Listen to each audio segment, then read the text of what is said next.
But in today's industry, music bloggers play an essential role in aiding artists and brands to reach wider audiences. They speak directly to an online market, breaking stories instantly, and in most cases before other forms of media. This panel looks at some of the UK's key platforms, discussing the service they provide along with the best ways of engaging them. And to definitely put this discussion down, we've got Mansour Bello from Afrobeat 360. A round of applause for Mansour, please. Larry Davis to Factory 78. A round of applause for Larry, please. Mobolaji, it's just Mobolaji. A round of applause for Mobolaji, please. And Ayane Poju, we plug good music. Round of applause. And finally, Verbal Vixen of MTV and Bang Radio. A round of applause for Verbal Vixen, please. Thank you guys for joining us on this panel. I think this panel speaks for itself. Music blogging and online PR, an essential necessity.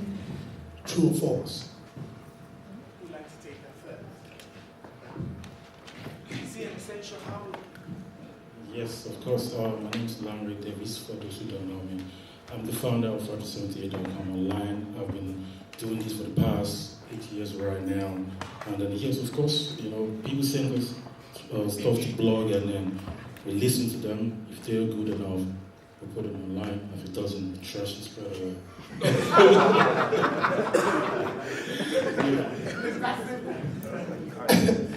In terms of the music promotion, over the last, I'd say 4 years, correct me if I'm wrong, over the last 4 years, the online, in terms of the bloggers and the online PR of promoting the Afrobeat music, has definitely pretty much doubled the promotion. They have done a lot of the work that the music on the ground is enjoying.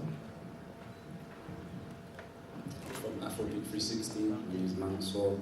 We've only been going for not even about a year, but in regards to your question, I think, yeah, it's very true. I think everybody here is a media house, and it's our duty to serve the public and create a platform for everyone to be heard, and give everybody an opportunity to be seen. And I think it's very important, but it's hard to find the balance between finding someone that you can help promote, and like Lanry said, doesn't really have that much talent, and then they jump on you and think you're not trying to promote them.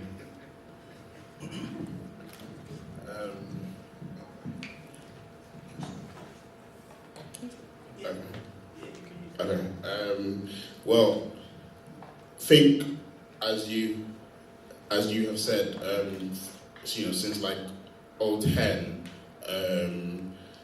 your music has to bang online first, and you will find that some of the bigger radios, some of the bigger radio stations look to what the bloggers think is hot. So yeah,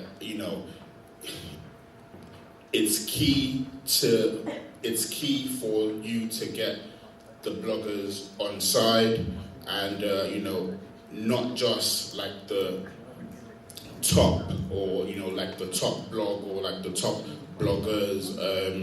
There are a lot of blogs and sites that feature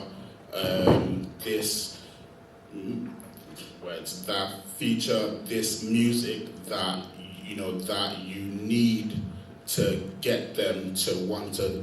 You need to get them to want to talk about you. So it's key. I know Verbal Vixen there. You are slightly different, to a lot of us here in terms of the fact that you've come from, the urban side, the grind in the UK, and joining the Afrobeat scene as well. Talk us through the levels that online blogging and PR, as I was saying, helped the grime industry develop, and what it could in turn do to the Afrobeat scene. I think it was just about the platforms really, and I think that's why things like Afrobeat 360 are quite good. So you had like Grime Daily, SBTV, where it's just a bunch of guys going out with cameras initially, just filming people from their scene or scenes they were interested in, just freestyling. And obviously there were other fans out there who were looking for that content and then making a home for that content. So I think in terms of the UK, that's coming up with Afrobeat 360 and various other platforms as well.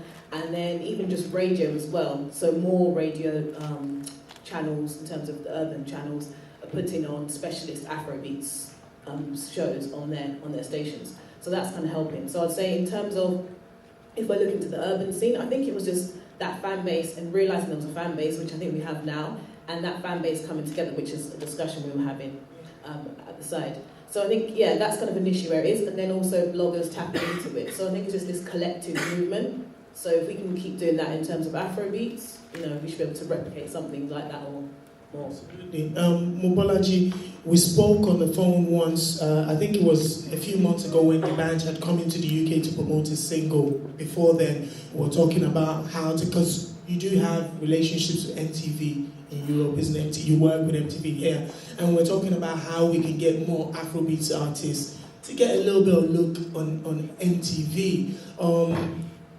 You touched on the fact that they definitely have to have a huge profile that would interest an organization like MTV.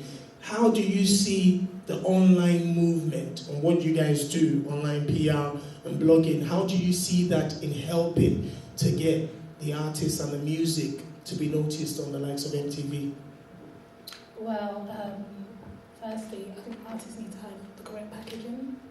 They need to have like the correct branding and all of that. Like people supporting them, and they have to be sure of their music as well. They can't just put out anything. So when it comes to online PR and that, I feel some artists don't necessarily have that. Like they'll have people who promote for them online and all of that, but when it comes to touching the blogs and all of that to proper back it, they don't really have that. So I think that's something that's very important for them to have.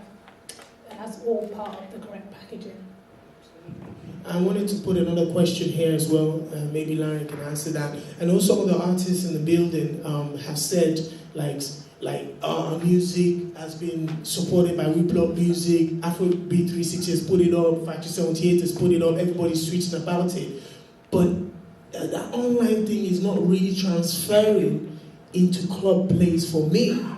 So how do you say to such an artist that the online thing is still important and it would eventually get into the clubs? Because people are starting to feel like the online world is completely different. If I put out a music video, everybody takes it. But still, am I getting the right impact on the ground? Well, it depends on the artist and the music they're producing at the same time.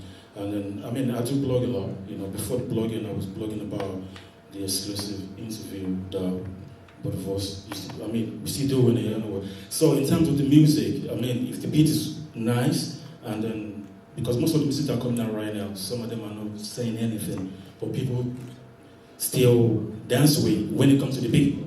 Sometimes. So I think the artists need to work it out. You might send me you might send me a song to put it online. Doesn't mean it will definitely go to the club. Because I do DJ myself. So if the song is nice, definitely go to the club. If it doesn't, it can stay on the blog. So that's what it's all about. Man, so one of the other questions that I put earlier on to some of the panelists here is the importance, I was actually with Cynthia, that the videos online, the online putting the music up there, it eventually will get picked up by the DJs. And people that are promoting with you guys, they, even though they're not seeing the effects on the ground yet, is there a case for them to still stick to it? Or is there a case for the street teams to join the Afrobeat movement? To be honest, I think as an artist, before you go into music as well, it's your brand power as well. But when it comes to a song, if a song's hot, it's hot. No one can deny it. People might dull for a little bit in terms of pushing it, but if something's got potential to be good, then it's going to get to where it needs to get to. I don't really think you can try and blackball someone that's got talent or a song that's got the potential, because the street team, the people on the street, people in the clubs will be requesting that song. So it's just down to the artist and the people around them to push their brand and push that song out there. But I do feel in the UK, we don't get behind our artists as much, and we try to favour the people from Nigeria, run for the Wizkids and certain things. Like, I was talking to Ayo from Where It End, and I said, your song, if someone like David O done it or Wizkid done it, it wouldn't be getting the views that it's getting, or it wouldn't get it would have a bigger buzz. So I think it's up to us to keep pushing. If something is good, push it. That's it. This to Ayo, Noni, and Mobolaji. A lot of artists now, it's becoming commonplace where, okay, I'm releasing a single, let's get some sort of press release together, put the audio to it, let me go and meet Ayo, we plug good music. Once you send it out, then I believe in my bedroom that that's the music plug-in there. But music plug-in is a lot more than just that email blast to everybody else. Tell us a little bit, individually you guys can touch on that, on the essentials, the other parts that come into the plugin, and it's just one press release.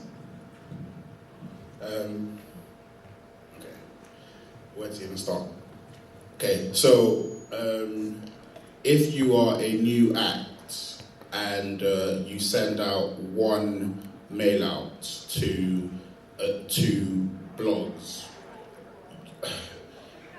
you need to know now that no one is going to touch that mail. Like,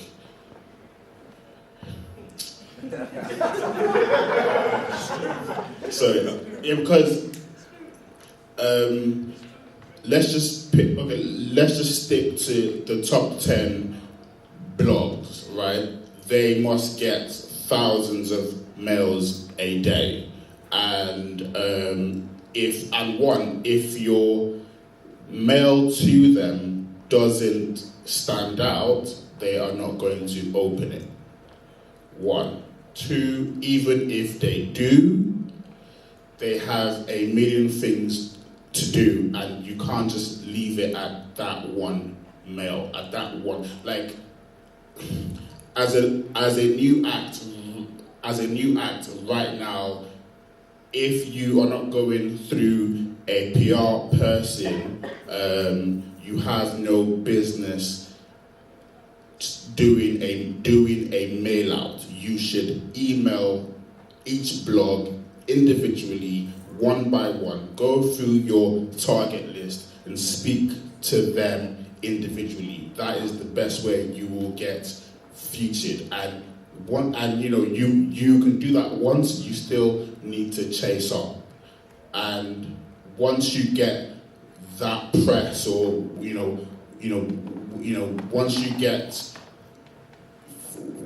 once you get featured on that blog, it's not done. It's not done. You need to keep that press going. Get your friends, get your fans to go on that blog, leave comments, let those bloggers know that you can bring them views and hits, and when you drop a next song, they will look out for it, because that guy, he brought bare hits to my site. They will want to talk about you more and more. So like, one mail out is dead. Like,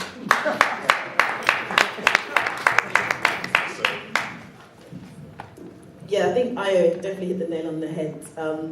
Even in terms of platform itself, you've got to remember, platforms, they want hits as well. They're not just there to do you a favour to put your music on. So if they know they're going to put, say like what Mansa was saying, like a David O, and get how many thousands of hits, why are they going to just choose Noni from like round the corner? So it's like, but it's true. So, keep bombarding them actually with your music. So that is a good thing. And like Ayo said, they're not going to open it maybe the first time, maybe not even the 5th time, but they're going to keep seeing you being like, relentless with it. And actually maybe like, let's just check this guy or girl out. They might have something worth listening to.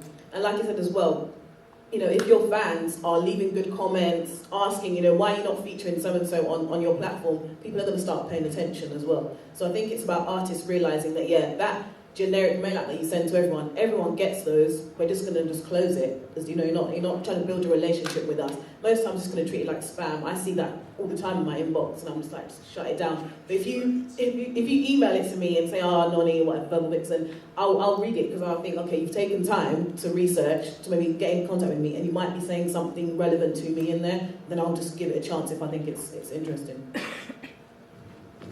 Yeah, I definitely agree with what Nonny and I all both said. I think it's consistency.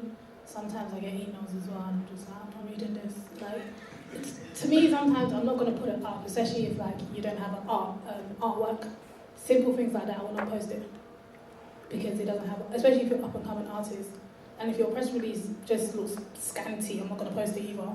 So it's just little stuff like that. Just really work on your branding, and you know, if you address me in the email like hi, Membalaji or whatever, then I'll be like, okay, this email is to me, not rather hi, sir or madam. That's when I know it's a group email. I just want to say there's one thing that pisses me off. Sorry, excuse my French. I don't know if I think I might second this. If you are going to send a group mail out, learn what BCC is, because when you send me an email and then I see about 400 other people's emails, there's times I'll open the email, I will definitely see Iron's email, I will see Shopsy's email in there, I'll see loads of people that I understand you're sending it to them, but I'm just thinking you're spamming everyone, and then you're giving our emails out to everyone else who we might not want to have our emails. And then 3 seconds later, I'll get another email from someone, so I know that they were definitely on that BCC and just thought, let's just send it. And then you just like recurring spam. So like, yeah, just BCC if you are going to do those mail outs, and try and make them interesting, like in your starting line, if you are going to do those generic mail outs. Absolutely. You guys have touched on obviously the music plugin and stuff. There are 2 questions I wanted to put to you guys as well before I can ask anybody here. One is how important is the individual online presence as a tool to promote your stuff. I'm talking about Twitter and your individual Facebook as an up-and-coming artist to promote your music if you don't have access to everyone here. How important is that? Well, it's very important. For 570, for example, like I said earlier, it's about the interview, exclusive interviews. Even before I started blogging about people's music, I didn't want to do that before, because I thought, what am I going to get from that?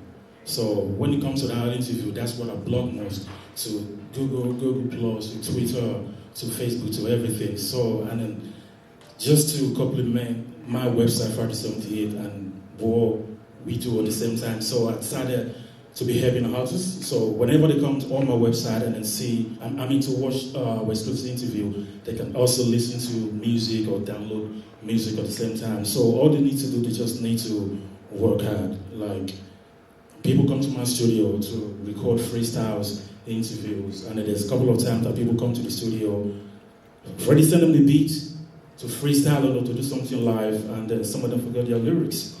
And then I've tried a couple of times, I said, listen, I think you're not ready, you have to go. I've sent a couple of artists away, So I think all this is very, very important. Yeah. For Afrobeat 360, it helps immensely, because for us, we don't have time to set up meetings or, find a person's contact details and contact them. So with Skype, Twitter, it allows you to get the cosign as well. You get some relative artists. It's just that one tweet that they send that day that could get your views, through the roof. So I think for us, it's very, very important. Yes, this is key, but there are a lot of UK-based acts or UK-based Afrobeat acts who go overboard in the sense of they feel that they need to buy likes, buy this, buy that, and when you do that, you miss the whole point of what your social is for. Like, if you have real fans on Facebook, real fans on YouTube, on Twitter, and you put out music and it gets heard and it gets proper views, like you will get to a point where bloggers will look for your content to put on their sites because you bring in those views by yourself. But you can't do that. You can't do that if your Facebook page is filled with fake likes. You can't do that if your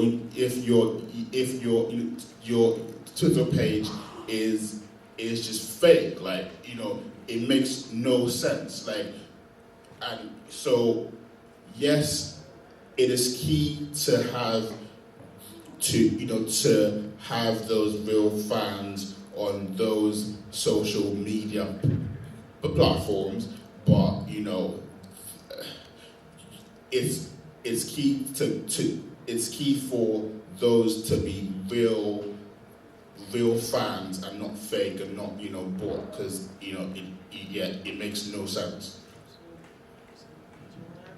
Yeah, again, on the fans thing, there's like this theory that I always say, if you talk to me, I always mention it, but like thing called 1,000 fans. Now, there's meant to be a theory that if you have 1,000 true fans, that's enough of a fan base to then start you know, in your career, whether you're an author, an artist, anything, because those people always buy into what you're doing and will follow you and make it strong.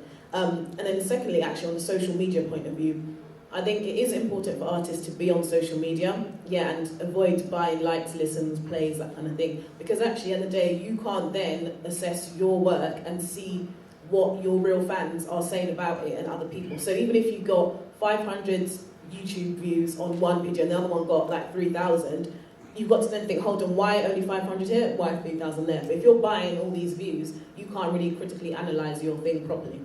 And then thirdly, I was going to say, also one of the other things I do is I work a lot with brands and actually work on their social media platforms. So I would say one thing, artists just think because there's about 7 social media platforms, I need to be everywhere. That's not true. Choose where you need to be. So it might be Instagram, it might be Facebook, it might just be Twitter, and you ignore everything else, or it could just be Twitter and Facebook alone. One thing you need to do is make sure you're actually consistent with your music as well as your presence on your Facebook, Twitter, and everything else. There's no point tweeting like 100 tweets a day because you've got a single out, and then next week or for a whole month you haven't tweeted anything or put any Facebook posts. It's not consistent. Bloggers are going to go and check. Labels check that stuff. Everyone checks that stuff. Actually have a presence and show yourself also outside of the music as well. Actually build a personality. You know, why do we think we like following Rihanna on Instagram as well as listening to her music? Like, I know me, I don't really listen to her music that much, but I'll follow her on Instagram until it got deleted. But yeah, so like, you know, you need to build a fuller picture, and that's a package as well, what Mobology was saying about being a package, because that's actually what sells your music. So why do you like Wizkid, why do you like Davido? There's other things about them rather than their music. So I think that's important for artists. Yeah, I definitely agree with what Lonnie was saying, and the whole label thing that you mentioned as well, because I know a few record labels are interested in Afrobeat artists, like UK-based ones, and then they'll look at their following count, like they have 60,000 followers or whatever, and they'll be like, okay, if we do you a show like Indigo 2, can you sell out with your 16,000 followers? You can, which we know is a lie, they can't. So it's stuff like that, like buying it. I don't think it's cool. Buying it's not authentic or whatever. It doesn't show your growth. It doesn't show like anything like that, like your follow up and everything. So I think that's something that some artists need to like find their chill on. Absolutely. First of all, a round of applause to the panelists up here, Larry, Mansour, Ayo, Nomi, and Mobology. If you guys have any questions that you'd like to put to our online blogging and PR panel? Yes. I have a question. Please do. As bloggers, how honest do you think you can be? Because I know Mansour was saying we have to support the scene and support the artists and stuff. And me as a blogger, I get loads of songs, and I'm not going to say 90% because that's quite high, but maybe like 60 to 70% of it is rubbish. I'm going to be honest, no offence, but a lot of the tracks I get is rubbish and I hate this, and I think I can't, because we're trying to put Afrobeats on this great platform and showcase that we've got this great music, but then you're getting crap music, and when you put it out there, people are like, oh, this is why I don't like Afrobeats. So how honest do you think you should be as bloggers? Like, can you stand there and can you put a track up and say this is crap, and then people say you're a hater, or like, yeah. Wow. Let's go. I mean, I do that heavily. If, like I said, it's not good. But sometimes you have to think about it. Is you doing business? Or before it used to be, I love music, I'm going to blog this music. Or now it got to a point in time in my life and I said, okay, I'm not making any income from this music. So I want to blog it or promote this track because I want to promote it or do I want to make money out of it? You know what I'm saying? So, I mean, for me, like I said earlier, if the music is not good, and I'll just put it aside. I mean, if it's still, definitely go on my blog and I'll promote it. And then put on the mixtapes, you know, yeah. For me, to be honest, I really don't care. Because if an artist has a song that's trash, and I put it on the website, if they've got 10 views, it's not my problem. I've showcased it, I've put on a platform for you. I'm not a hater, I'll provide a service, let the public decide. And like everyone was saying, you look back in other genres, you've got people like Gigs, you've got people like Sleepbowl, Haramali. Don't underestimate your community, because that's the people that will support you. Gigs came from Peckham, it was the people from Peckham that made his first single hot and pushed him through to a point where he got deals, saying with Sleepbowl.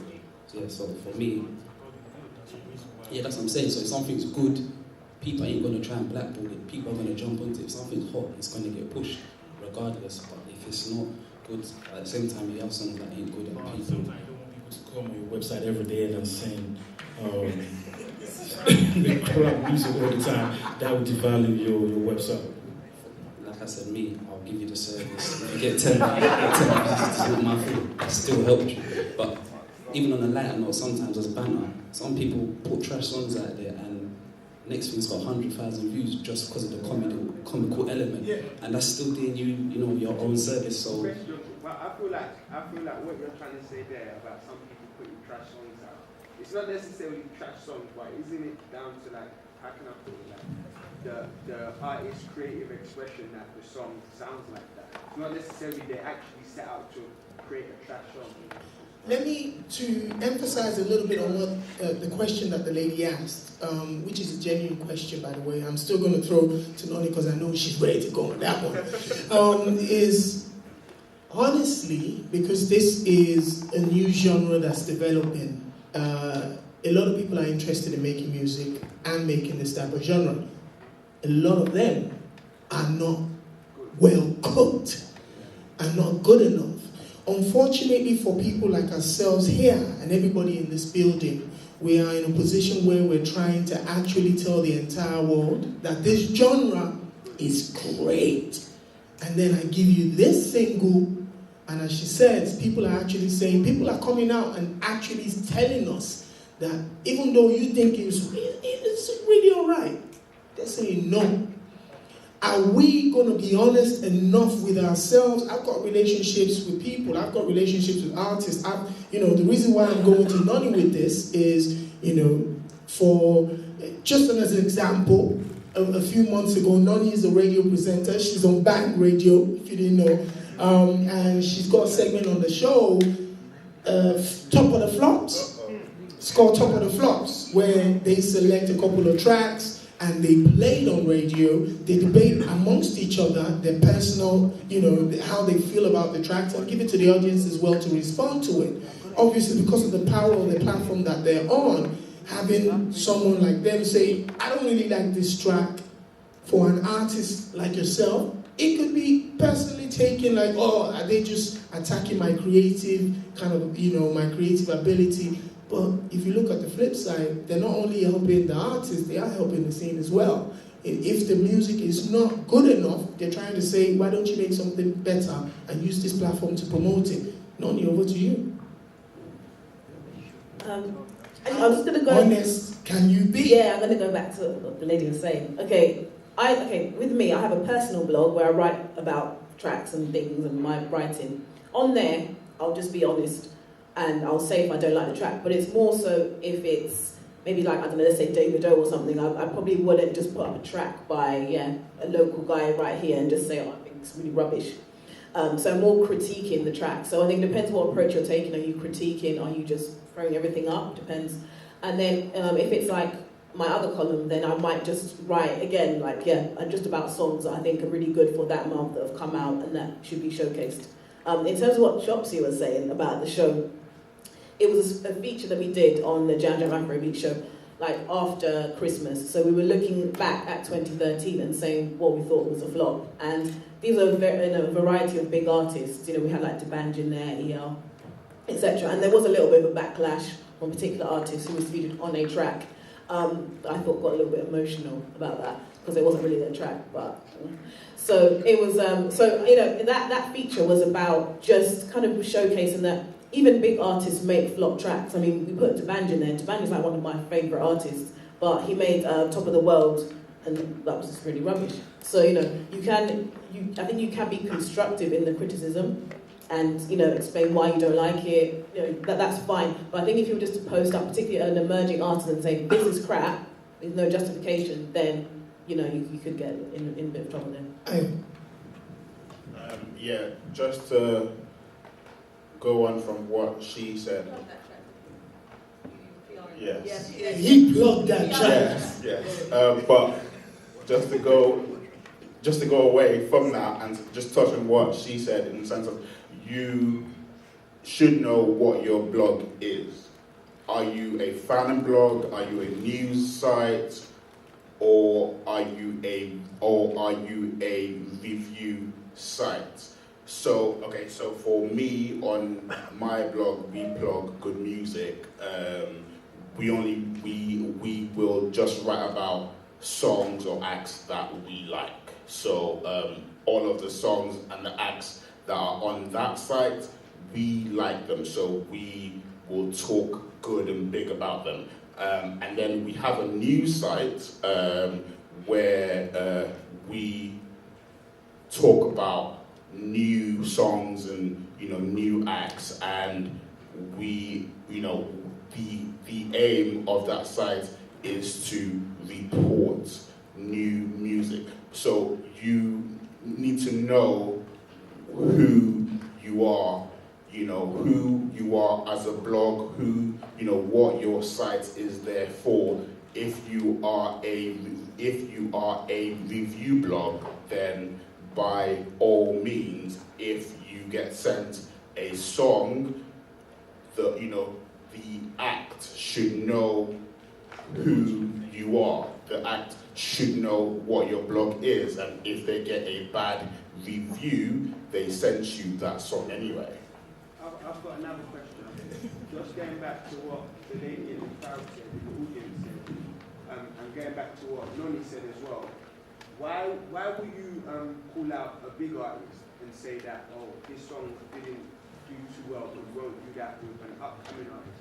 Don't you feel like if you said to an upcoming artist, this song is not really good, it's not really cutting it, and you actually reviewed it like that, then as the lady in the crowd said, she's trying to promote Afrobeat, and she's trying to promote the good artists. Don't you feel like that would make the upcoming artists go back and say, oh, this didn't quite work, let me try something new, rather than in the back of their mind, they feel like they've got this banger, you get what I'm trying to say, but they're not getting heard, and they don't know why they're not getting heard.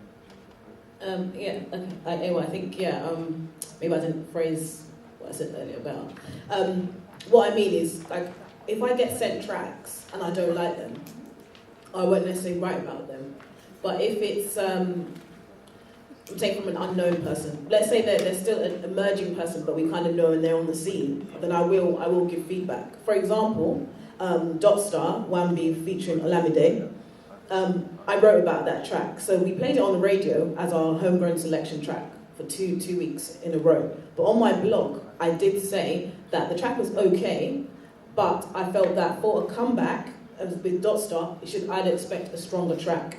Now, Dotstar is an emerging artist. He's not the same level as David O, but that was some feedback. But I generally like the track, but I wouldn't just take a random track out of thin air that someone sent me that was like not mastered properly, not mixed. Do you know what I mean? Like the ones that the lyrics are rubbish, everything's bad about it, and just talk about it. Because I don't feel that I need to put it out there like that. Maybe, if I really felt there was something in the track, I might email back the person and say, there's some bones here, maybe look at this, but I wouldn't put it on the blog to then say that, because I don't think it's even of that level yet. Just before you answer, I just wanted to take a question from Victor, and then we can wrap this up.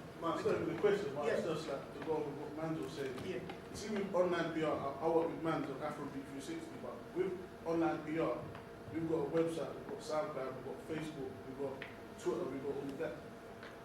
In all honesty, it's not our position to judge the song really right now. And with what Lambert said about the website, as far as I'm concerned, if you think your music is good enough to go and spend money and do a video, I'll put it on the site. Especially if you're going to give me money to put it on my site. I'm going to put it on the site. But to the extent to how we'll push it, that's different. And you will see the songs that we like, because we'll push it on the SoundCloud, we'll push it on the Twitter, we'll push it on the Facebook. But as for online, it's not radio, because radio, you've only got a specific set amount of time. You might have 2 or 3 hours. You're not going to try and fill the 2 or 3 hours with trash. But if you're online, you can be online all day. You, the viewer, you choose how long you want to be online. So if you want to watch this video, I can watch a video, and in the opening 5 seconds, I can say, this is trash. But I will still put it up. I mean, earlier, when we was talking about a flop song, I want to ask a question. How do you choose a flop song? Oh yeah, we had a criteria, basically. We were just looking at various things. So in that particular segment, because we don't do this segment every week, just so that Shopsy doesn't get us in trouble. It was just like a review of the year. So we were looking back at that year period. So we had things like looking at how much buzz it had within what we say is the organic or the real Afrobeat scene. So not necessarily just based on has it come out here or is it on iTunes here or something. Literally what's the online world saying in the Afrobeats world, the actual African-based blogs, etc. And then just it was lyrics. There was various bits and pieces. So yeah, it was based on more than one thing. So do you judge by the beats or by the lyrics or the buzz on the streets or online? No, we used various criteria. So it was a bit of lyrics, a bit of what was the buzz online, what was a bit of views, just different things we based it on. Okay. Any final question there? Yeah. Yes. I think the main issue is constructive criticism, what you said, which is very important. And when you blog it, if you're gonna start reviewing an artist's music, just make sure you're not confusing your followers in the sense where if you block music just for the sake of it, rather you just stick to it. If you're gonna do a review site for just reviewing artists individually, then you just say your review site. And if you're gonna criticize an artist mainly as well, you need to break down the concept of why you rate an artist as a flop. Whereas break down the elements of why you think it isn't. If it's a beat, if it's a lyric, if it's a follower, if you just put out there and say this is a flop, you're not backing the judgment of why you determine it as a flop. So that's just your obey this all like putting it out there for that this person is a flop. So people could perceive it either you hate it, but you're not making a general assertion of why you say it. Absolutely. Thank you for that quick point. And then finally, I wanted to ask everyone what they think the main difference is between artists in the UK and artists in Africa in terms of Afrobeat. personally, before I pass the microphone on, quickly I'll just say the drive. The drive. Hunger, the drive. Hunger, the drive. I know a lot of UK artists personally that definitely have the hunger for this industry and they really want to get their music out there and really produce great music. But it seems like with the access that they have, the online, social, Afrobeat educational roadshow by Strictly Entertainment, Notni, Factory 78, Afrobeat 360, they are not using those platforms as much as those that actually don't have access to any internet back home. So I think it's that drive to really get it out there that is the difference. Apart from that, I played on BBC One Extra for the entire month of May, and my final show was strictly UK Afrobeat, strictly 1 hour. And I had enough music for 1 hour that I had hundreds of tweets and people still demanding more UK Afrobeats music. That tells you that there is great music being produced here in the UK and people actually want to listen. So, hunger, that's all. For example, I don't usually invite artists on my show for an interview or freestyle. There's this boy called JC. I heard him, and then I said, listen, you need to come to the studio straight away. I just saw the online movement, the dances and everything, and his delivery. The next day was in the studio, and then, and he did his best. Victor, you see, honestly, it's not only the drive. If you're going to ask what's the difference between someone who does UK Afrobeat and someone who does Afrobeat in Africa, look, like, let's be honest, like, what we grew up around is different. The sound in the UK, the sound is obviously going to be different, but it's not trying to emulate the sound from Africa. It's just trying to make the sound that we're doing and trying to make it appeal to them. Like, let them choose it as right. This song is good. Like, it's not that they're trying to copy what we're doing, because you can't. Because at the end of the day, it's not what we were listening to every single day. If you're not in Africa, you can't really make that conk African music. Because you understand? You can't actually do that. But what we're doing here is that great music, and that's what we're supposed to make them like. That's as simple as that, not trying to copy. And of course, you can't rely on the audience as well. Like, it's far more audience for Afrobeat in Africa or Nigeria than it is in the UK. Like, I don't know how many people listen to Afrobeat in entirety in the UK versus hundreds of millions of people that can't wait to get the next Afrobeat track in Africa. It's a billion people in Africa, 160 million in Nigeria alone. So if an artist comes out with one track, it's got 120 million people that's gonna, get a CD or go to a show or whatever. So the audience makes a lot of that difference as well in the drive. Do you guys want to touch on that, the difference? It's quite hard for the artists in Africa. I mean, it's even more easier for the artists that are based in the UK to promote themselves. It's hard over them. I tell them.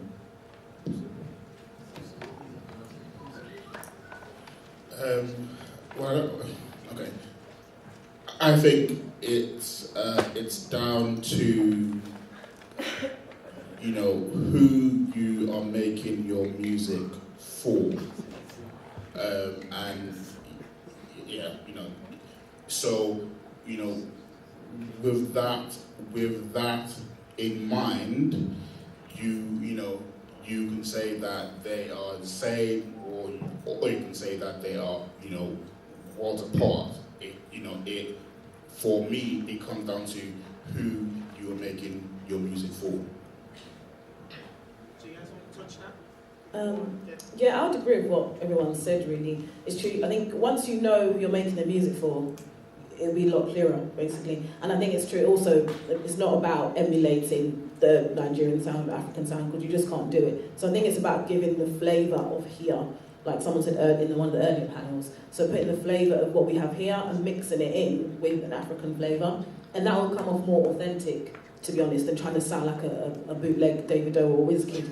And then there's something for them to buy into as well, because you've got to remember there, if you are trying to get big and for Nigerian people or African people to listen to your music, give them something that's different, because they hear Davido and whoever else. Just like the same way I remember I used to hate when because I always follow Nigerian music, but I used to hate when I used to hear those rappers that had that pretend an American twang. Because if I want to hear an American, I will listen. LA Lagos, as I call it. So if I want to hear a rapper, I will listen to Jay-Z, I'll listen to Eminem. I don't need a fake version. So the same way, if we kind of have our own stuff and they listen to it, it's good. They will now know that good music's coming out of the UK, and then take it for what it is.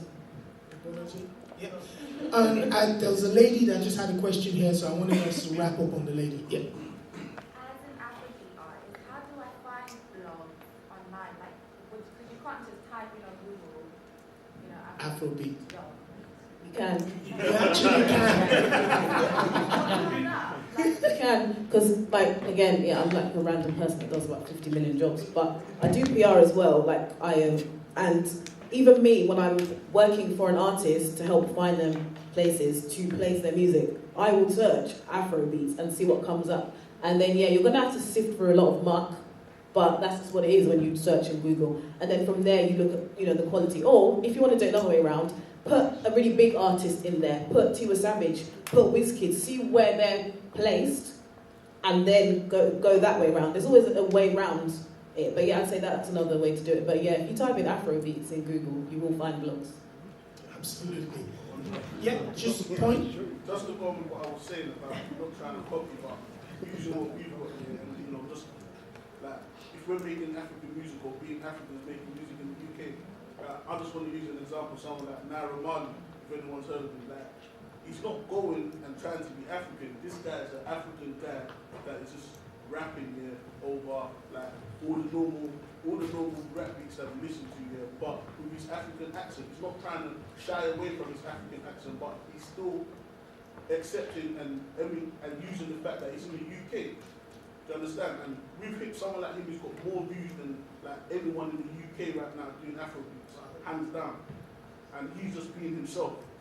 And that we need to be ourselves and just push what we're doing and make what we're doing as good as we can. Fantastic.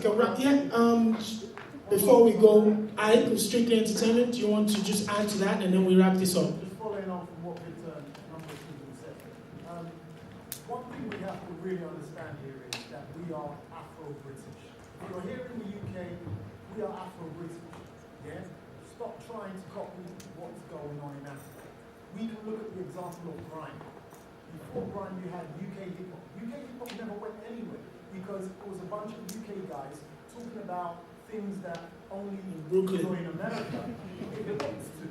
It was until the grime scene came out and started talking about things that affect young, black, or street British kids that all of a sudden there was a movement and it penetrated. And before you knew what was happening, the industry couldn't hold it down. It burst. We need to start singing about our Afro-Britishness. So if you look at me the way I'm dressed, I fuse my Africanness. We need to look at you, bro. A round of applause to that, please. Larry Mac 78, Mansour, Afrobeat 360, IOE blog with music, non-verbal Vixen, and Mobolaji. A round of applause for everybody that joined us here. Thank you.